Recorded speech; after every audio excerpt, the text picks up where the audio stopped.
अनिल कपूर की फिल्म सूबेदार का रिव्यू करेंगे। देखिए, अनिल कपूर एक ऐसा नाम है जो बॉलीवुड में पिछले कई दशकों से टिके हुए हैं। जवानी में भी इन्होंने खूब धमाल मचाया, अधेड़ उम्र में भी खूब धमाल मचाया और अब 69 साल के हो गए हैं, 69 ईयर्स के हो गए हैं। जी हां। और प्राइम वीडियो पर जब इनकी फिल्म आई है सूबेदार, उसमें वो एक बार फिर से इस बात को साबित कर रहे हैं कि असली हीरो जो होता है ना, वो कभी बूढ़ा नहीं होता। तो चलिए डिटेल में बात करते हैं सूबेदार की। पूरा रिव्यू करेंगे, पूरी कहानी बताएंगे, क्या अच्छा लगा क्या नहीं लगा सब कुछ बताएंगे। और हाँ, अगर आप इस चैनल पर नए हैं तो आप हमें अभी सब्सक्राइब कर सकते हैं, क्योंकि ऐसे ही ऑनेस्ट रिव्यूज हम अक्सर लेकर आते रहते हैं। देखिए, फिल्म सूबेदार की जो कहानी है ये मध्य प्रदेश के एक छोटे से शहर की है, जहां काफी सड़ांध है, भ्रष्टाचार है, रेत माफिया का राज है और आम इंसान बस घुट घुट कर जी रहा है। इस शहर में वापस लौटता है एक सूबेदार जिसका नाम है अर्जुन मौर्य, एक रिटायर्ड फौजी जिसने पूरी जिंदगी देश की सरहद पर बिताई है। अब वो घर वापस आया है, चैन से जीना चाहता है, अपनी बेटी श्यामा के साथ रिश्ता जोड़ना चाहता है, जो कि सालों की दूरी की वजह से टूट चुका है। लेकिन इस शहर ने उसे जीने नहीं दिया। फिल्म की शुरुआत बेहद दमदार है। एक सीन है जहां दो लड़के बेतुकी बातें कर रहे हैं, लेकिन अगले ही पल टोन बदल जाती है जब उनमें से एक नदी में डूब जाता है। और ये वही नदी है जिसे रेत माफिया ने बर्बाद किया है। ये एक साल में 15वीं ऐसी मौत है। डायरेक्टर सुरेश त्रिवेणी ने पहले ही सीन में बता दिया है कि ये फिल्म है क्या, एक सड़े हुए सिस्टम की कहानी।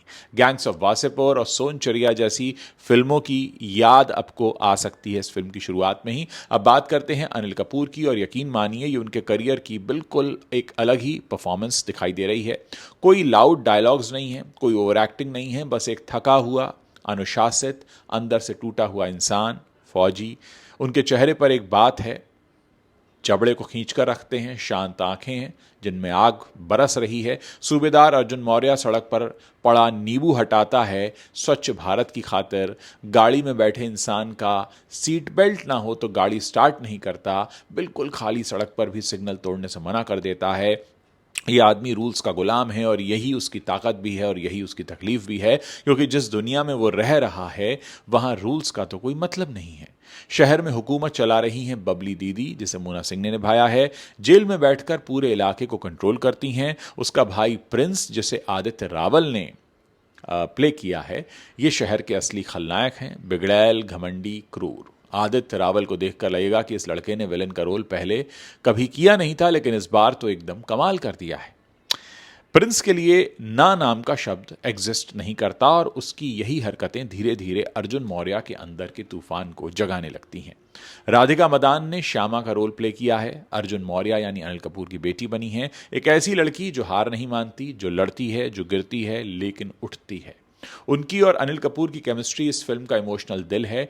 एक बाप जो अपनी पूरी जिंदगी देश को देता रहा और बेटी जो समझ ही नहीं पाई कि उसका बाप हमेशा उससे क्यों दूर रहा, इस रिश्ते को देखकर कहीं ना कहीं आपको अपने शायद घर की भी याद आ जाएगी।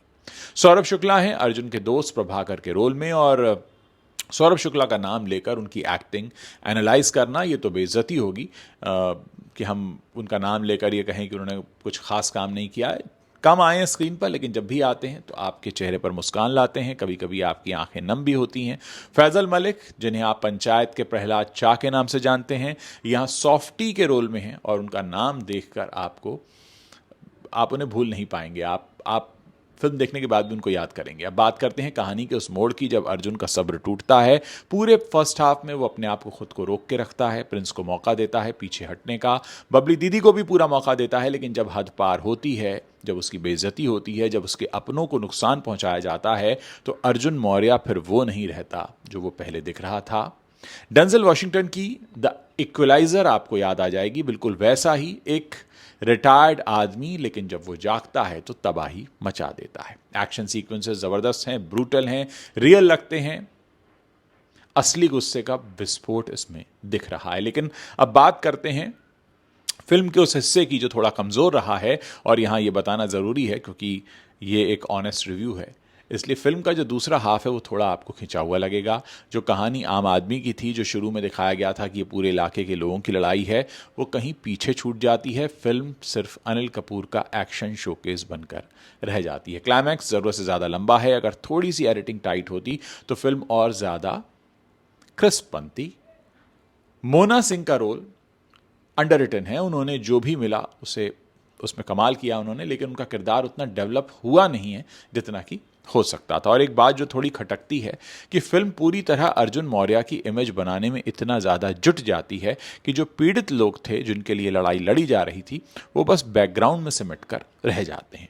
शुरुआत में जो सोशल इशू उठाया गया था उसका रेजोल्यूशन थोड़ा हॉलो लगता है, लेकिन इन सब कमजोरियों के बावजूद सूबेदार एक वर्थवाइल वॉच है। फिल्म का एटमॉस्फेयर, उसकी सिनेमेटोग्राफी, वो डस्टी हिंदी हार्टलैंड का माहौल, ये सब कुछ बहुत अच्छा है। म्यूजिक भी फिल्म की कहानी में लेयर्स जोड़ता है। मैं आपको बता दूं कि इन गानों में एंटरटेनमेंट नहीं है, बल्कि ये उस दुनिया की आपको झलक दिखा देते हैं। तो फाइनल वर्डिक्ट ये है कि अगर आप एक solid gritty heartland action drama देखना चाहते हैं जिसमें एक शानदार एक्टर को उसकी उम्र के हिसाब से सबसे डेयरिंग रोल दिया गया है, तो सूबेदार आपके लिए है। ये परफेक्ट फिल्म तो नहीं है, लेकिन अनिल कपूर की वजह से और फिल्म की ओवरऑल इंटेंसिटी की वजह से ये आपका वक्त बर्बाद नहीं करेगी। प्राइम वीडियो पर आप देख सकते हैं। और हाँ, कमेंट करके ज़रूर बताइए कि आपको फिल्म कैसी लगी। आप इस वीडियो को शेयर भी कर सकते हैं। चैनल पर नए हैं तो सब्सक्राइब कर सकते हैं। हम आपके बीच इसी तरह के और भी रिव्यूज़ लेकर आते रहेंगे। लेकिन दोस्तों, जाने से पहले मैं कुछ कहना चाहता हूँ। हम अक्सर शिकायत करते हैं कि अच्छा सिनेमा नहीं आ रहा, लेकिन जब सिनेमा में कुछ नया प्रयोग होता है, एक नई कोशिश होती है, या कुछ नए तरीके से आपको कहानी पेश की जाती है, तो आप फिर उसको उतना सहयोग नहीं देते हैं। मैं बात सिर्फ सूबेदार की नहीं कर रहा हूँ। सूबेदार का तो रिव्यू मैंने कर दिया, अब आप डिसाइड कर चुके होंगे आपको फिल्म देखनी है नहीं देखनी है। लेकिन इन जनरल मैं आपसे बात करना चाहता हूँ कि अक्सर हम शिकायतें बहुत करते हैं, वैरायटी नहीं आ रही फिल्मों में। लेकिन जब कोई वैरायटी आती है, कोई नया प्रयोग होता है, तो हम फिर खुद को रोक लेते हैं। यहां बहुत जरूरत होती है दोस्तों आपके एक्टिव पार्टिसिपेशन की। अगर कोई भी सिनेमा आपको पसंद आ रहा है, खुलकर लिखिए, बोलिए। आपके पास भी सोशल मीडिया है, आप भी अपनी बात लिख सकते हैं। जरूरी नहीं है कि आपको लाखों लोग फॉलो करते हो तभी आप लिखें। भले आपको 50 लोग आपके मोहल्ले के फॉलो करते हैं, 100 लोग आपके पास हैं, 20 लोग आपके पास हैं आपकी कॉलोनी के, आप उनके बीच में अपनी बात तो रखिए। क्योंकि यहां हमारी कोशिश न सिर्फ खुद कंटेंट बनाने की है, बल्कि आपको भी प्रेरित करनी है कि अपनी बात बोलना सीखिए। तो सोशल मीडिया जो आपके हाथ में मोबाइल फ़ोन है, जिसको आप दिन रात देखते रहते हैं, कंटेंट कंज्यूम करते हैं, आप अपनी राय ज़रूर जाहिर कीजिए। अगर आप कैमरे पर नहीं बोल सकते, लिख कर कीजिए। अगर आपको लिखने में तकलीफ है तो आप पिक्चर पोस्ट करके कर सकते हैं, लेकिन आप अपनी बात कहिए ज़रूर। ये बहुत ज़रूरी होता है, खासकर सोशल मीडिया के इस युग में, जबकि हम एक बहुत अलग तरह की दुनिया को देख रहे हैं। तो उम्मीद करते हैं रिव्यू आपको पसंद आया होगा और आगे भी आप इसी तरह हमारे चैनल पर अपना प्यार लुटाते रहेंगे।